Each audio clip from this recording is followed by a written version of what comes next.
God bless you. My name is Pastor Harris Kakalides, and you're watching here in the program, Getting to Know Jesus. And today we're going to study Leviticus chapter 16. We're going to see Christ Jesus as our sacrifice, but also as our sin bearer. If you pay attention to verses 7 through 10, verses 15, 20 to 22, verses 26 to 28, the two goats, one is for sacrifice for the sins of the people. The other is laid the sins upon to be sent to the wilderness outside the camp, bearing the sins of the people. This is a picture of Jesus. Two goats. Just like there's two goats, Jesus has two natures. One is divine and one is human. All this chapter, which we're not going to read the whole chapter, we're only going to read to verse 28. We see Jesus. Jesus is the Day of Atonement. Jesus is the bull being sacrificed. Jesus is the two goats that are there in representation. Hebrews chapter 10 tells us the following. Hebrews chapter 10 states the following. It says, "For the law, having a shadow of the good things to come, and not the very image of the things, can never, with these same sacrifices which they offer continuously year by year, make those who approach perfect. For then would they not have ceased to be offered. For the worshippers, once purified, would have had no more consciousness of sin. But in those sacrifices there is a remembrance of sins every year." This is only a shadow of what Jesus was going to do. It's important for us to note that Jesus is the sacrifice for our sins. 1 Corinthians 5 verse 7 states the following. It says, "Therefore purge out the old leaven, that you may be a new lump, since you truly are unleavened. For indeed Christ our Passover was sacrificed for us." Jesus is the sacrifice for our sins. Jesus is also the bearer of our sins.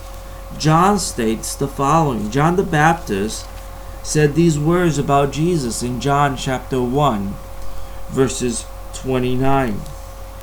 John said this, "The next day John saw Jesus coming toward him and said, 'Look, the Lamb of God who takes away the sins of the world.'" And Colossians says the following. In Colossians chapter 2 verse 14 says,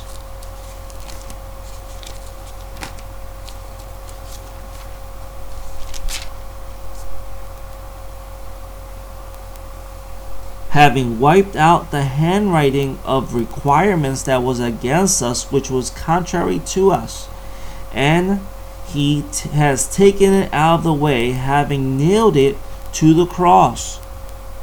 Perfect picture of Jesus Christ. And as we continue to look at this, we're going to continue to be amazed at what Jesus has done for us. Remember, one of the goats, the scapegoat, is sent outside the camp. If we go to Hebrews chapter 13, we read the following. Verses 12 to 15, it says this. "Therefore Jesus also, that he might sanctify the people with his own blood, suffered outside the gate. Therefore let us go forth to him outside the camp, bearing his reproach. For here we have no continuous city, but we seek the one to come.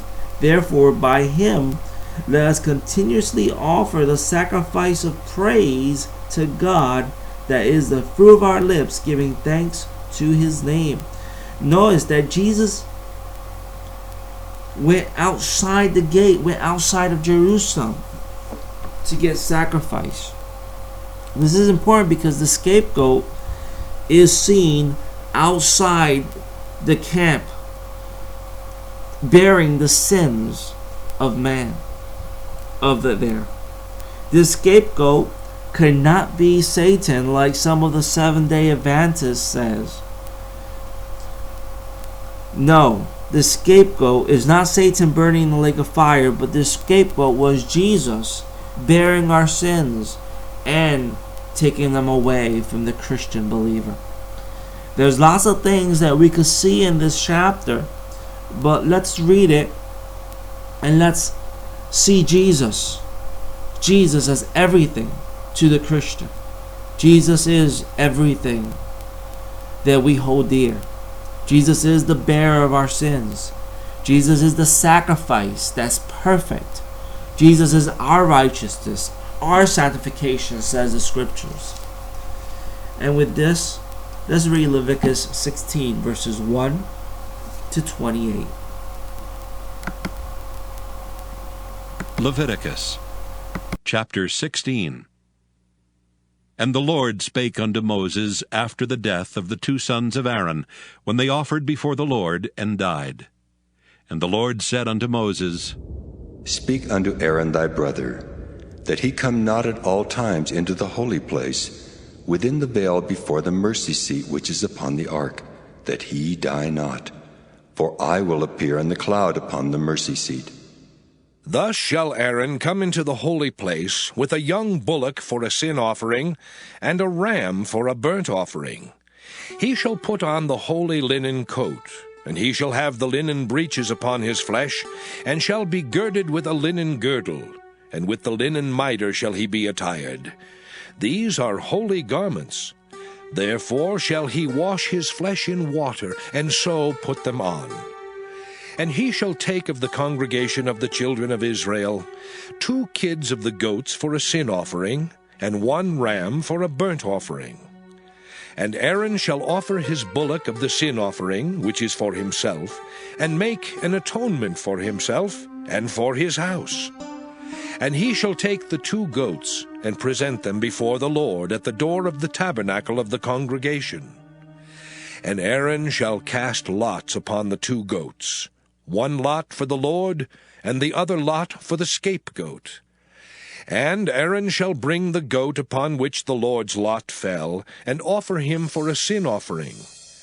But the goat on which the lot fell to be the scapegoat shall be presented alive before the Lord, to make an atonement with him, and to let him go for a scapegoat into the wilderness.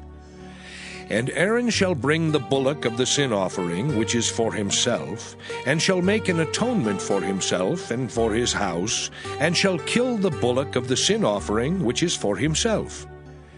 And he shall take a censer full of burning coals of fire from off the altar before the Lord, and his hands full of sweet incense beaten small, and bring it within the veil.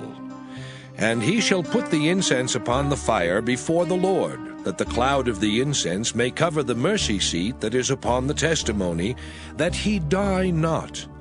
And he shall take of the blood of the bullock, and sprinkle it with his finger upon the mercy seat eastward.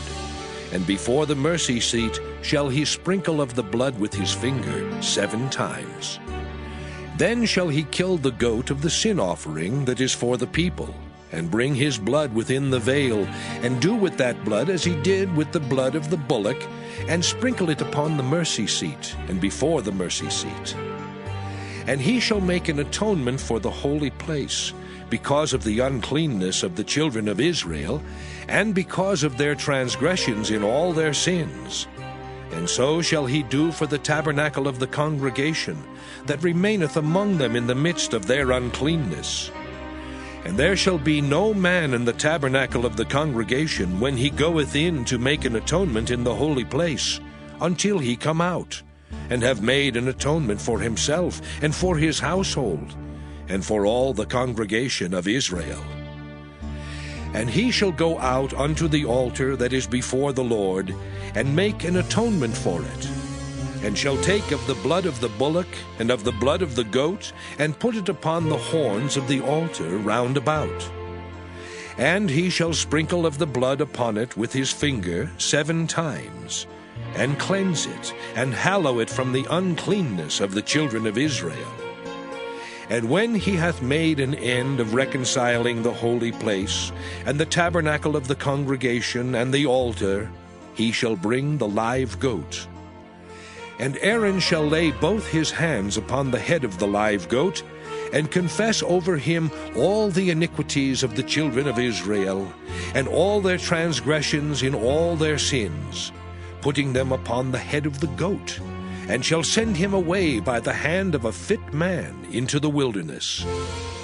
And the goat shall bear upon him all their iniquities unto a land not inhabited, and he shall let go the goat in the wilderness. And Aaron shall come into the tabernacle of the congregation, and shall put off the linen garments which he put on when he went into the holy place, and shall leave them there.